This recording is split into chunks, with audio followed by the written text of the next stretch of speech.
Okay, today's our topic is structure of protein. तो थोड़ा सा तो कल डिस्कस हुआ था, लेकिन दोबारा से शुरू करते हैं। स्ट्रक्चर ऑफ प्रोटीन्स को बेटा 4 पार्ट के अंदर बांटा गया है। ठीक है जी, 4 पार्ट्स के अंदर इसको डिवाइड किया है। जो फर्स्ट पार्ट था उसको अपने बोलते हैं प्राइमरी स्ट्रक्चर। ध्यान से सुनना, क्योंकि ये क्वेश्चन अभी आगे भी चलेगा। जो प्राइमरी स्ट्रक्चर होती है वो प्रोटीन, सभी प्रोटीन्स के अंदर मिलती है। जितने भी टाइप के प्रोटीन पढ़ोगे ना, सबके अंदर प्राइमरी स्ट्रक्चर होती है। ओके, लेकिन अगर आप लोग बात करते हो किसकी, आप लोग अगर बात करते हो प्राइमरी स्ट्रक्चर की, तो ये क्या बताएगी आपको? तो ये मेरे बच्चे आप लोगों को बताती है कि हाँ बिल्कुल बिल्कुल, सिर्फ आपको ये लाइन याद करनी है, number of amino acids present in a particular protein. Number 1 पे ये बताती है, और दूसरे नंबर पे सीक्वेंस को भी बताती है, सीक्वेंस ऑफ एमिनो एसिड्स। बस, आपको और कुछ नहीं पढ़ना। मतलब इतना तो जरूर समझ आ गया होगा कि प्रोटीन कैसे बना। प्रोटीन बना एमिनो एसिड के जुड़ने से। और कल बात हो रही थी, जब तक 100 एमिनो एसिड नहीं जुड़ेंगे ना, तब तक आप लोगों का जो प्रोटीन कंसीडर नहीं होगा। तो सबसे छोटा जो प्रोटीन है उसमें मिनिमम 100 आपके एमिनो एसिड्स होने चाहिए। अब 100 एमिनो एसिड का सीक्वेंस क्यों जरूरी है?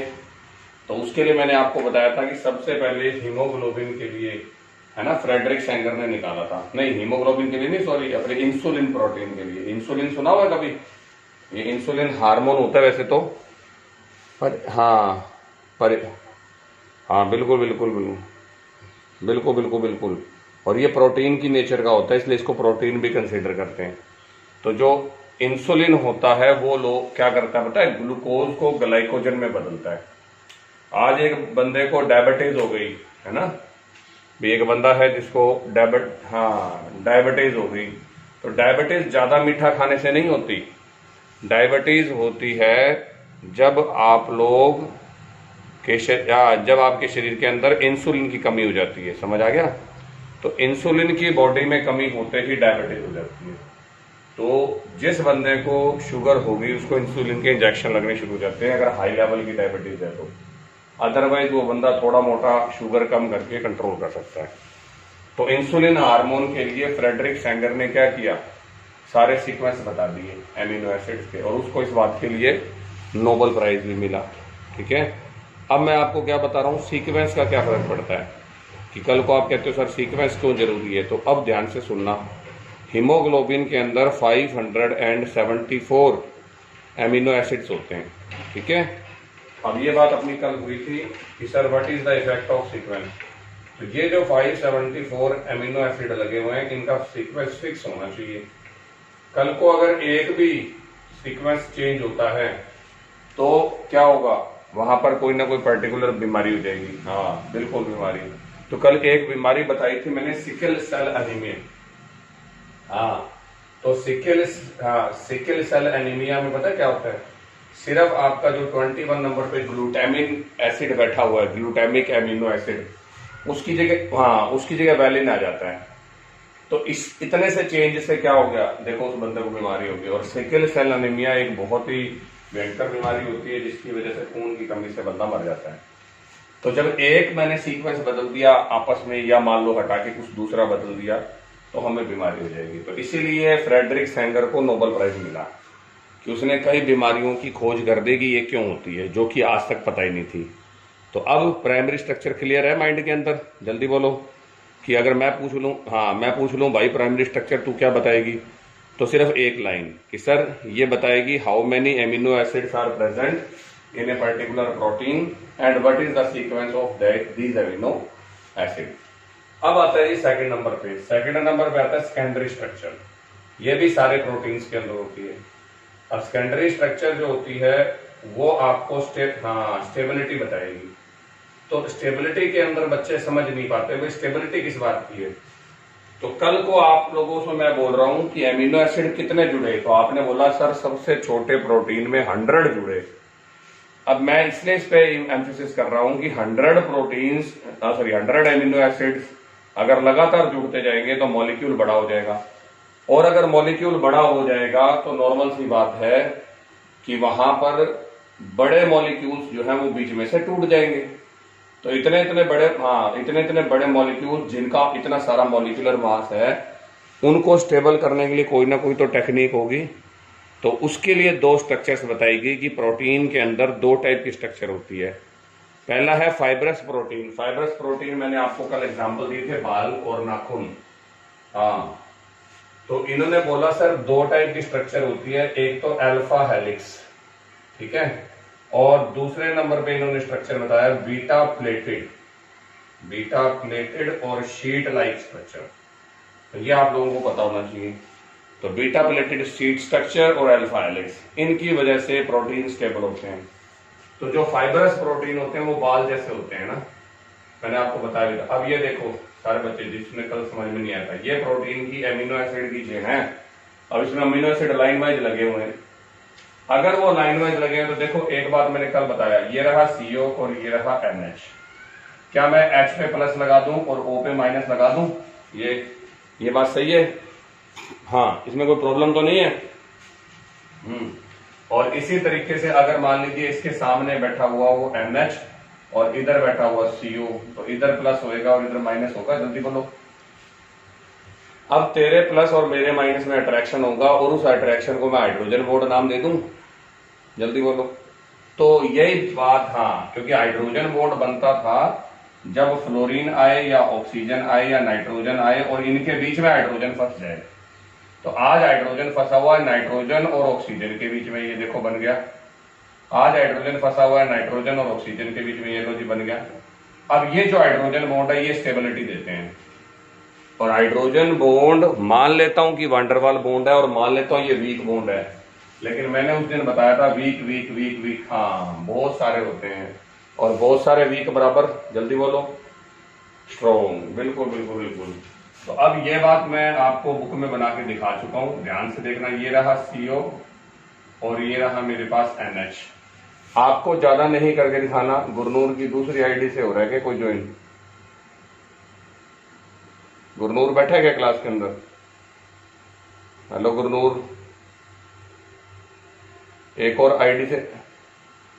आईडी से कोई एंटर होना चाह रहा है, गधे का बच्चा, पता नहीं कौन है।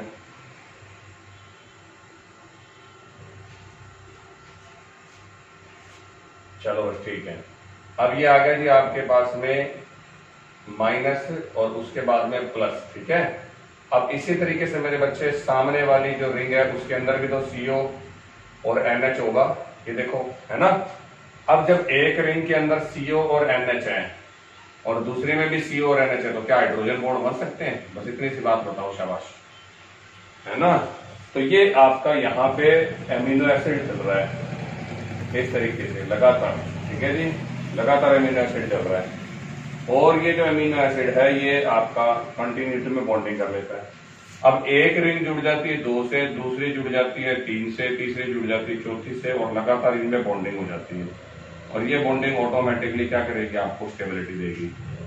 जैसे घर बनाते हैं तो घर बनाने में एक ईंट और दूसरी ईंट के बीच में क्या होता है? जल्दी बोलिए। हाँ, सीमेंट होता है, ठीक है जी।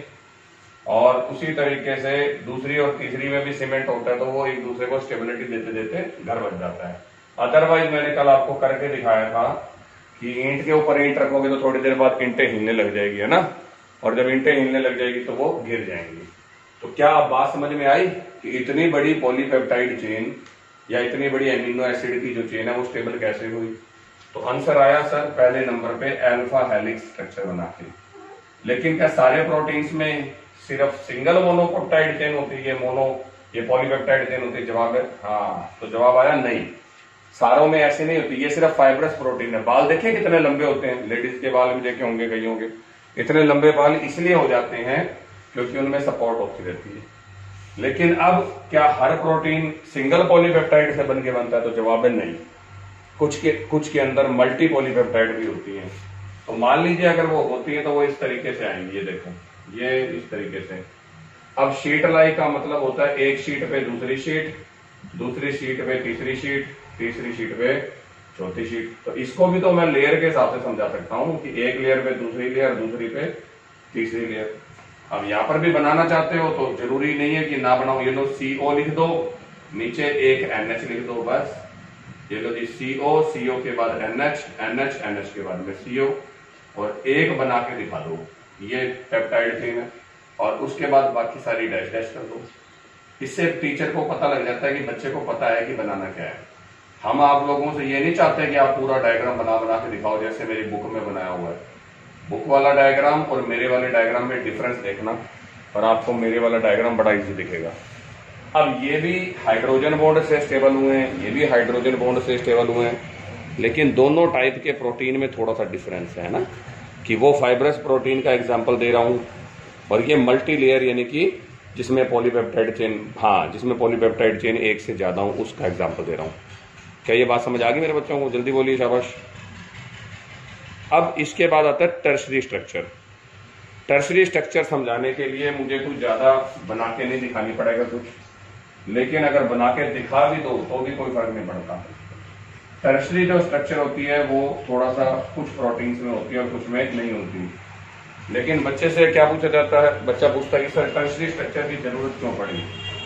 तो टर्शरी जो स्ट्रक्चर होती है उसकी जरूरत इसलिए पड़ी क्योंकि कुछ प्रोटीन्स के अंदर पॉलीपेप्टाइड चेन बहुत सारी हो जाती है। जब वो बहुत सारी हो जाती हैं तो वो एक 3D स्ट्रक्चर बनाती है, ठीक है ना। तो इसका मतलब आप ये बात बोल सकते हो कि tertiary structure is a 3 dimensional structure, और इसके अंदर बहुत सारी सेकेंडरी स्ट्रक्चर ओवरलैप हो जाती है। अब मुझे ना ओवरलैप समझ नहीं आता, मुझे समझ आता है गुलजन। एक गुलजन वर्ड पढ़ते हैं हम, किसके लिए पढ़ते हैं? जल्दी बोलिए, शाबाश। गुलजन हो गई, कौन गुलजन हो गई? जल्दी बोलिए। हाँ, ऊन या रील या धागा। आज मैंने धागा गुलजन कर दिया। सुनना बड़ा आसान सा तरीका बताता हूं। जब मेरे पास एक नॉर्मल धागा है और मैं इसे खींचूं तो क्या होगा? सीधा हो जाएगा। ऐसे जोर से खींचूंगा तो सीधा हो जाएगा, टूट जाएगा। और अब मेरे पास गुलजन रील पड़ी है ना, और मैं उस गुलजन रील को पकड़ के खींचूंगा तो क्या होगा? बोलो बोलो। वो नहीं टूटेगी। क्यों नहीं टूटेगी? पता लग गया अब आपको आइडिया? तो इस तरीके से वो बहुत सारे लूप्स एंड फोल्ड बना लेती है। ये तो लूप्स हैं जो इस तरीके से बने। तो जब बहुत सारी सेकेंडरी स्ट्रक्चर्स की जो पॉलीपेप्टाइड चेन है, कुछ नहीं बनाना इसमें, से काटी मार के दिखाने, तो ये जो मुड़ रही है वहां इसको फोल्ड बोल देते हैं, और जो ये लूप्स बने हैं वो बन गए। तो इस तरीके से सेकेंडरी स्ट्रक्चर एक दूसरे के अंदर ओवरलैपिंग करके it will form many loop and folds arrangement. इनको बोलते हैं लूप एंड फोल्ड अरेंजमेंट। बस ये नाम याद रखना है और कुछ नहीं याद करना। और उससे मैंने आपको समझा ही दिया कि लूप और फोल्ड की ये जो स्ट्रक्चर है इसको टर्शरी स्ट्रक्चर कहते हैं। अब जो टर्शरी स्ट्रक्चर है स्टेबल हो गए due to many attraction forces. अब इनमें क्या है, ये पास पास आ गए, अब इनमें पास पास आने से अट्रैक्शन फोर्स डेवलप हो गए।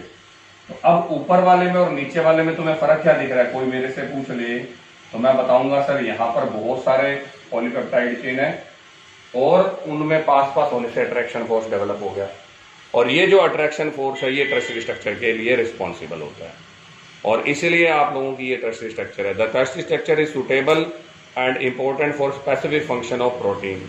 इसमें फाइब्रस और ग्लोबुलर दोनों आ जाते हैं, ठीक है जी। फाइब्रस और globular 2 main shape in proteins. तो ये भी लगभग सारों में होती है, लेकिन जो चौथे नंबर पे है फोर्थ, वो बहुत कम होती है और उसके लिए ज्यादा कुछ लिखना भी नहीं है। अब फोर्थ स्ट्रक्चर कौन सी आएगी? ये थी टर्शरी। टर्शरी के बाद आएगी क्वाटरनरी। हाँ बिल्कुल बिल्कुल। अब समझ लीजिए क्वाटरनरी क्या कह रही है। क्वाटरनरी कह रही है कि सर पहली बात तो ये सभी प्रोटीन्स में नहीं होती, ठीक है। प्राइमरी सभी में मिलेगी, सेकेंडरी भी सभी में मिलेगी, टर्शरी भी काफी प्रोटीन्स में मिलेगी पर सब में नहीं मिलेगी, और क्वाटरनरी तो बहुत कम मिलेगी जैसे हीमोग्लोबिन में मिलती है। तो ये बात आपको पता होना चाहिए।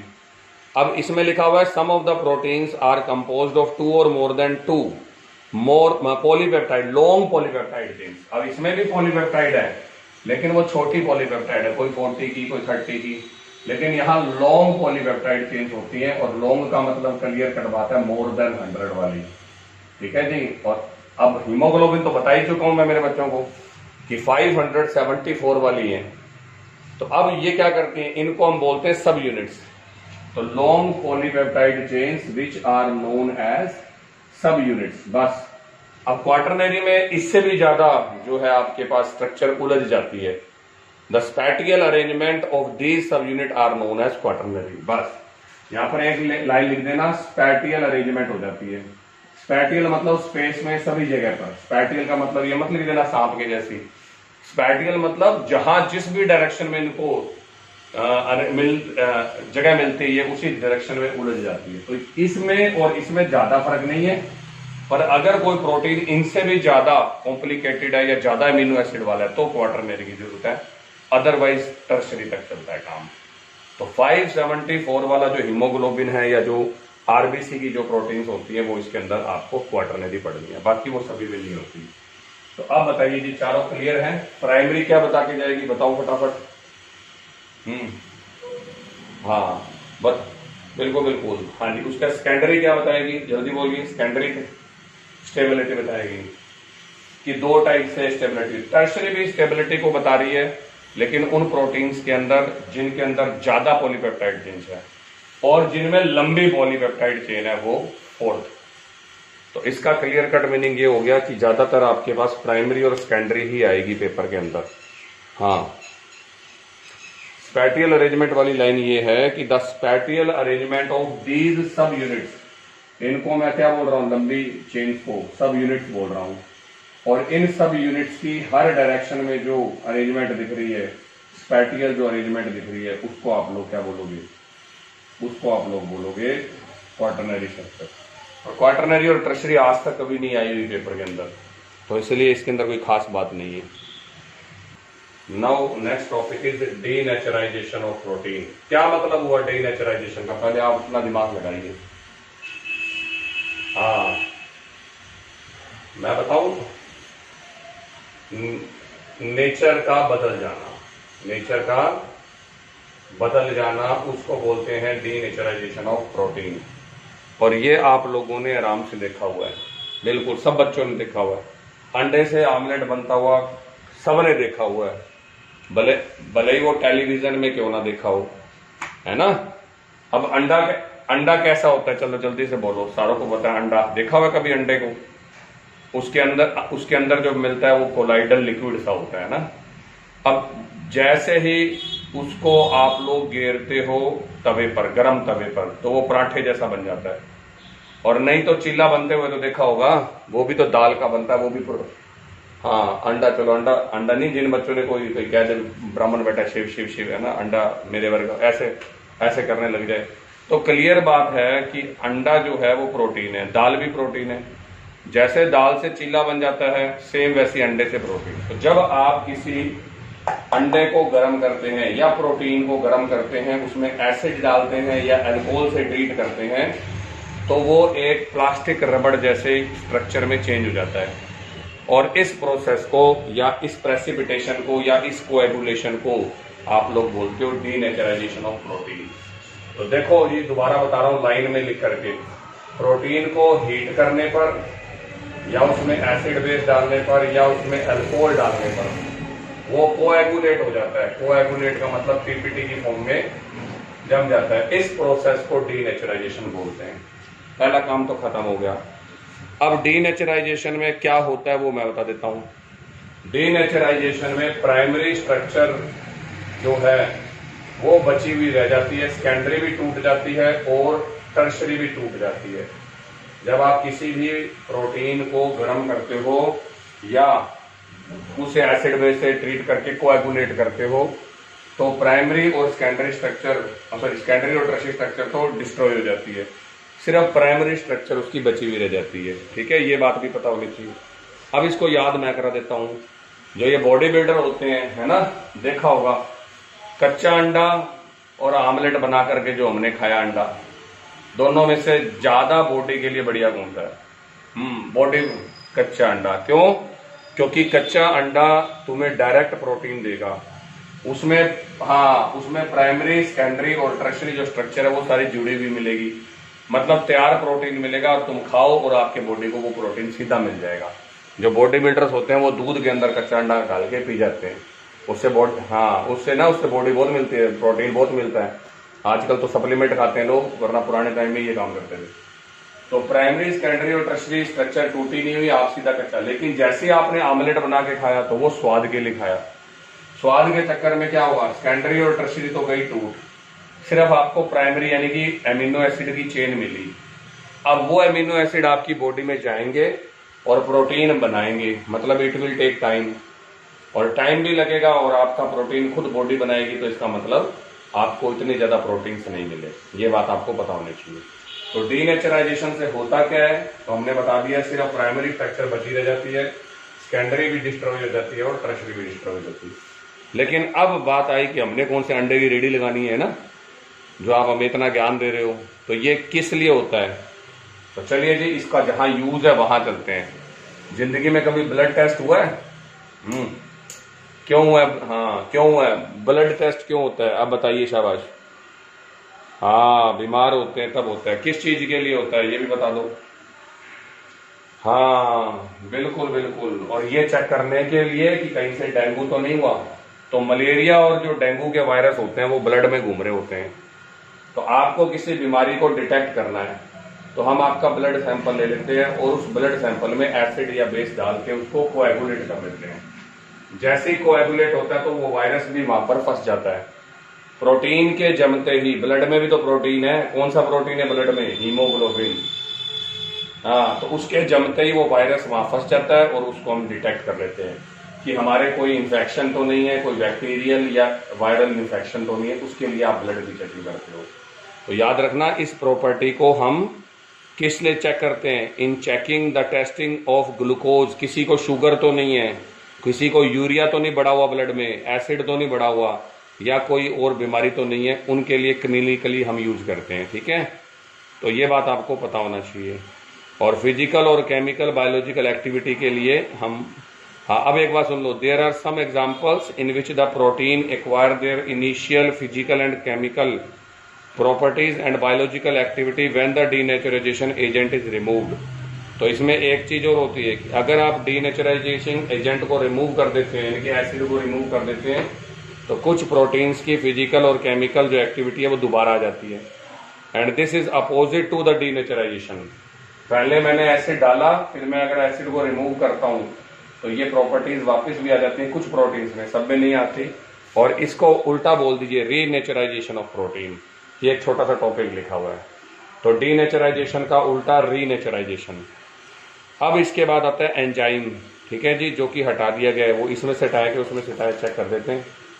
जो एंजाइम वाला टॉपिक है उसमें सिर्फ आपको कैरेक्टरिस्टिक्स पढ़नी है, मुझे ज्यादा देर नहीं लगेगी कैरेक्टरिस्टिक्स पढ़ने में, बाकी कुछ मत पढ़ना। अगर कैरेक्टरिस्टिक्स नॉलेज में होंगी ना तो थोड़ा सा आपको अच्छा भी लगेगा। एंजाइम्स कैसे होते हैं, जल्दी बोलिए। स्लो रिएक्शन करवाने वाले। स्लो रिएक्शन करवाने वाले, मेरा स्टेटमेंट ट्रू है कि फॉल्स है? जल्दी बोलो। हाँ, फॉल्स है। एंजाइम बहुत धाकड़ होते हैं, उनका मोलिकुलर मास बहुत हाई होता है, वो कोलाइडल नेचर के होते हैं और वो फटाक से रिएक्शन कराते हैं। फिर उसके बाद याद करो, मैंने कहा था स्पेसिफिक भी होते हैं। क्या एक एंजाइम से सारी रिएक्शंस को करवा सकता हूं? तो जवाब है नहीं। हाँ, तो जवाब है नहीं। वन एंजाइम वन थ्योरी, याद आ रहा है? One enzyme one work theory. उसके बाद में नेक्स्ट नंबर पे मैंने बताया था एंजाइम हर टेम्परेचर पे काम कर सकते हैं। हाँ, बिल्कुल बिल्कुल। अब जो मौसम है उस मौसम में हमें बड़ा अच्छा लगता है, ना गर्मी है और ना ही सर्दी है। हाँ बिल्कुल, तो इस मौसम के अंदर मैक्सिमम पावर हो जाती है काम करने की। फिर उसके बाद में नेक्स्ट नंबर पे पीएच भी 6 से 8 के बीच में काम करते हैं।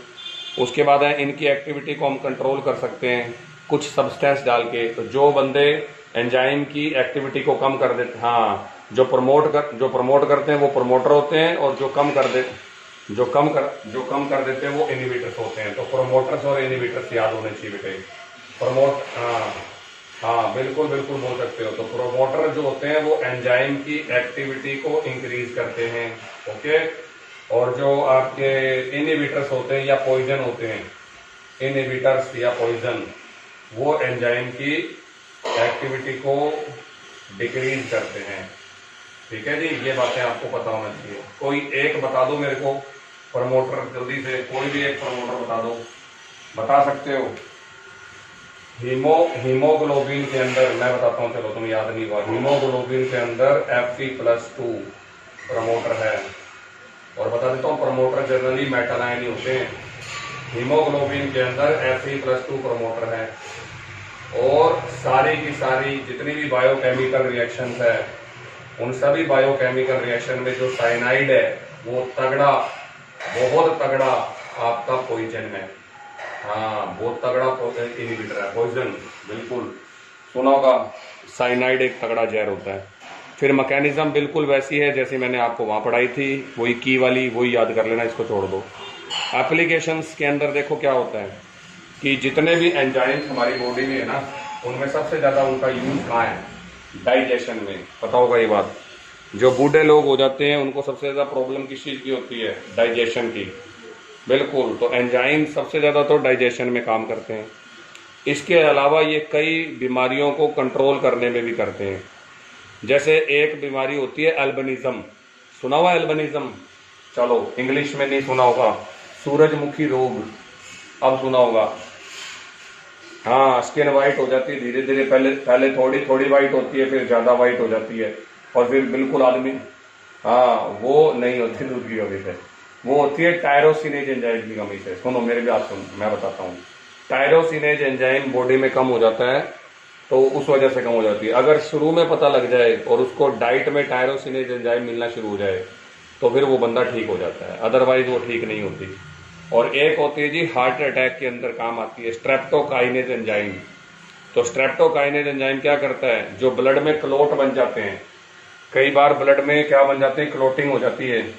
अब वो क्लोटिंग जो है जब हार्ट में से गुजरने लगती है, जब क्लोटिंग फिक्स है, कहीं अड़ी हुई है तो कोई बात नहीं, वो यहाँ दर्द देती रहेगी, हाथ में दर्द देती रहेगी। जैसी वो यहाँ से क्लोटिंग निकली और निकलती हार्ट की वेन्स में आ गई, तो बता देता हूँ हार्ट की वेन्स और आर्टरीज बहुत छोटी होती हैं और वो हार्ट में जाकर के सप्लाई को रोक देती है, रुकते ही हार्ट अटैक आ जाता है।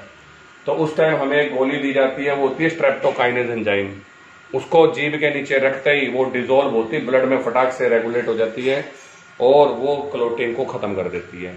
ठीक है, जरूर पता होगा जिनके घर में हार्ट के पेशेंट्स है उनके अंदर ब्लड को पतला करने के लिए उनको एस्पिरिन दी जाती है। एस्पिरिन जो है वो ब्लड को पतला करती है और पतला ब्लड जो है वो आराम से हार्ट की दीवारों में से बिना नुकसान पहुंचाए निकल जाता है। ब्लड को पतला क्यों करना पड़ रहा है बताओ, थोड़ा मुझे भी बताओ। एस्पिरिन करेगा, हाँ, तो वो ताकि निकल सके। ठीक है बेटा, थैंक यू। और अब लास्ट जो टॉपिक है आज का वो है न्यूक्लिक एसिड। ठीक है, जितना शुरू हो गया जितना करा देते हैं। न्यूक्लिक एसिड की अगर आप लोग बात करोगे तो आपके पास में है, कौन कौन है यार ये? तो न्यूक्लिक एसिड आप लोगों ने बचपन से सुने आ रहे हैं। क्या होते थे न्यूक्लिक एसिड? क्या होते? जल्दी बोलिए, शाबाश। एक होता है डीएनए और एक होता है आरएनए। बस बस बस बस, मुझे इतना ही पढ़ना था। एक डीएनए होता है, एक आरएनए। मुझे इनकी केमिस्ट्री पढ़ानी है तो इसलिए मेरे को ज्यादा कोई खास प्रॉब्लम नहीं है, इसलिए ध्यान से सुनना। ये लास्ट टॉपिक अपना, इसके बाद वाला भी करा दूंगा, कोई दिक्कत नहीं है। तो न्यूक्लिक एसिड्स जो हैं वो प्रोस्थेटिक ग्रुप होते हैं न्यूक्लिक प्रोटीन्स की फॉर्म में, जो हर लिविंग सेल की न्यूक्लियस में प्रेजेंट है। Those prosthetic group in nucleoprotein which are present in nucleus of living cells is known as nucleic acids.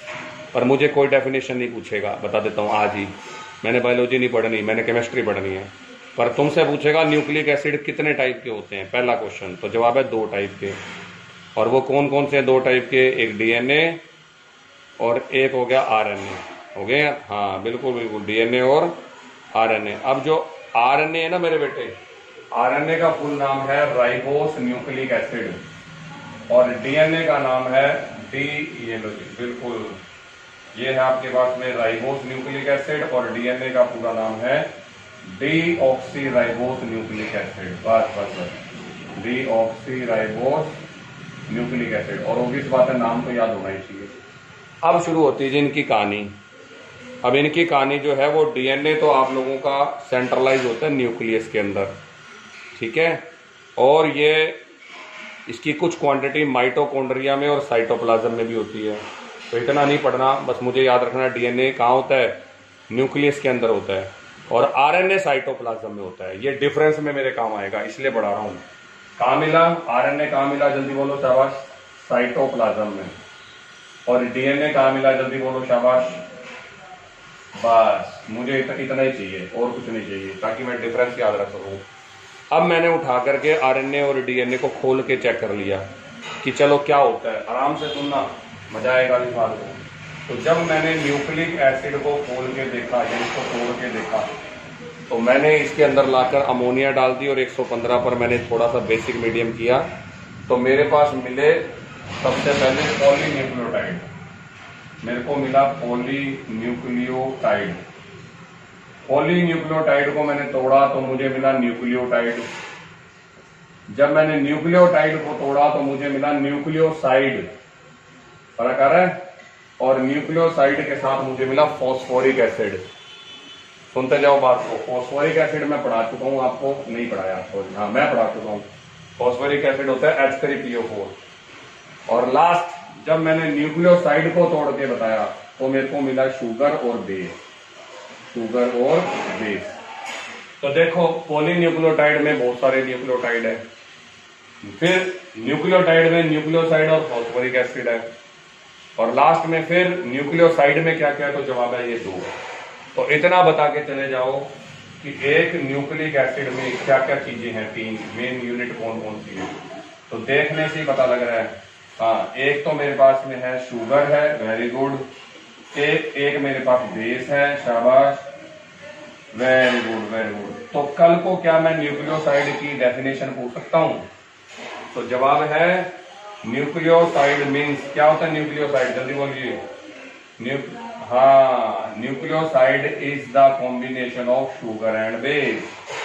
और फिर मैं तुमसे न्यूक्लियोटाइड की भी डेफिनेशन पूछ सकता हूं कि व्हाट इज न्यूक्लियोटाइड। तो जवाब है yes sir, sugar plus, very good very good, combination of sugar base and phosphoric acid is known as nucleoside और न्यूक्लियोटाइड। और न्यूक्लियोटाइड जब बहुत सारे हो जाएं तो बस फिर तो इसका मतलब मुझे सिर्फ पढ़ाना है बच्चों को शुगर, मुझे पढ़ाना है बेस, और फॉस्फोरिक एसिड की स्ट्रक्चर मैं बनाता हूँ। आजा भाई, गीतांशु उस दिन चिल्ला रही थी मुझे फास्फोरस के सारे भेज दो। अब देख ध्यान से, मुझे H3PO4 की स्ट्रक्चर बनानी है। गीतांशु बनवाएगी? है क्या गीतांशु क्लास के अंदर? अब ना बोलेगी, वैसे तो कान खा जाती है। हाँ, तो H3PO4 में पहले बता हैप्पी बर्थडे किसका है? जल्दी से, फास्फोरस का। ठीक है, शाबाश। अब ये बता फास्फोरस के मैक्सिमम बॉन्ड कितने बन जाते हैं? जल्दी से,